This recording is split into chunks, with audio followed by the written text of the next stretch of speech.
"165 years ago, 13,000 travelers and their livestock followed the Oregon Trail up Wyoming's LaBarge Creek, a creek inhabited by a beautiful native fish, the Colorado River cutthroat trout. In a lush meadow near the headwaters, some turned north and crossed a divide into a new watershed. Following Gray's River down toward the Snake River and into Oregon, they found a different strain of cutthroat, the Snake River fine spotted variant of the more famous Yellowstone strain. Still other travelers turned southwest, crossed a different divide, and started down the Smith's Fork of the Bear River into Utah, traveling along waters inhabited by yet a third native strain, the Bonneville Cutthroat. This Tri-Basin Divide is now part of the Bridger-Teton National Forest in southwest Wyoming. Visitors to this wild and remote area today can find the same 3 subspecies of cutthroat trout as those Oregon Trail travelers. The story of how they got there and how they have survived is a fascinating one.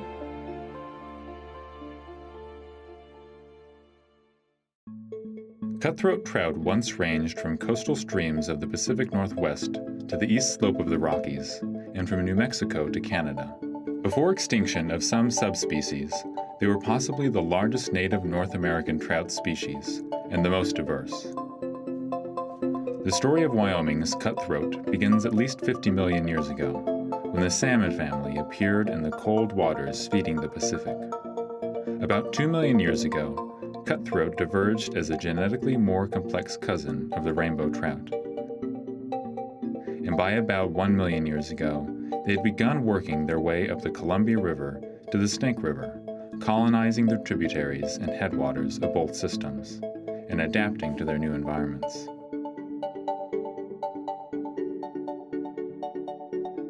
The cold waters of the Rocky Mountains provided a suitable habitat, but the peaks also formed an imposing barrier.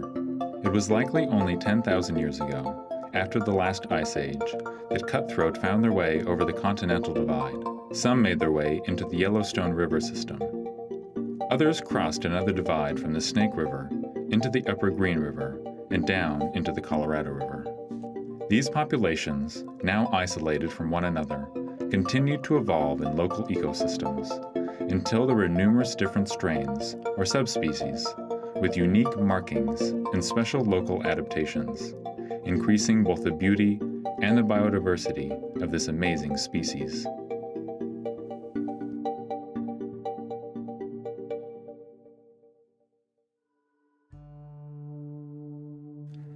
Today, cutthroat inhabit only a fraction of their native range. In many parts of the Rockies, populations have been dramatically reduced or eliminated altogether. 3 of the 6 strains of cutthroat once inhabiting Colorado have gone extinct in the last century.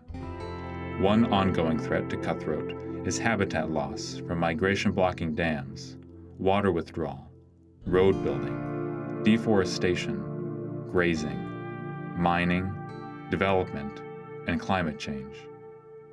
But the greatest assault has come from invasive species, non-native, human-introduced trout, such as rainbow trout, lake trout, and brook trout. These invasives threaten native cutthroat through competition, predation, and hybridization. Fortunately, there have also been efforts to preserve and even restore wild native cutthroat and to protect its habitat. In parts of Wyoming, like Gray's River and the Bridger-Teton National Forest, cutthroat trout still thrive. Thanks to collaborative efforts of Wyoming Game and Fish and the National Forest Service, as well as private conservation groups. It is still possible to delight in the beauty and the presence of these wild fish. And hopefully, the species and its many diverse strains continue for centuries to come.